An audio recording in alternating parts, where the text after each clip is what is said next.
ఉదయాన్నే మాస్క్ మ్యాన్ని గెలికి రీతు చౌదరి గట్టి దెబ్బే తినింది.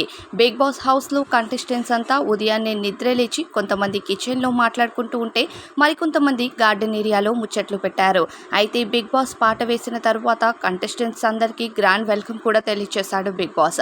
ఇక హౌస్లో కంటెస్టెంట్స్ అంతా ఎవరి పనుల్లో వాళ్ళు బిజీగా ఉంటే రీతు చౌదరి మాత్రం స్టైల్గా తిరుక్కుంటూ తాను లీడర్ అన్నట్టు ప్రవర్తించింది. తిరిగి వెళ్ళి కిచెన్లో ఉన్న మాస్క్ మ్యాన్ హరీష్ని తగులుకుంది.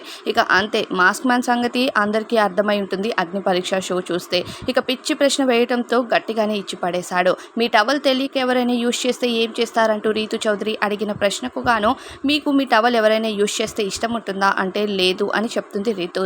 దానితో ఇక మరి ఇలాంటి పిచ్చి ప్రశ్న చెత్త క్వశ్చన్స్ నా దగ్గర ఎందుకు వేస్తున్నావని గట్టిగా ఇచ్చి పడేశాడు. ఒకవేళ తెలియక ఎవరైనా యూజ్ చేస్తే అంటే అప్పుడు నా అండర్వేర్ కూడా యూజ్ చేయమని చెప్తాను అంటూ మాస్క్ మ్యాన్ హరీష్ ఇచ్చిన దెబ్బకు కాను ఇక రీతు చౌదరి గట్టిగానే నోరు మూసింది. మరి రీతు చౌదరి ప్రవర్తనపై మీ ఫీలింగ్ ఏంటి? కామెంట్లో చెప్పేయండి.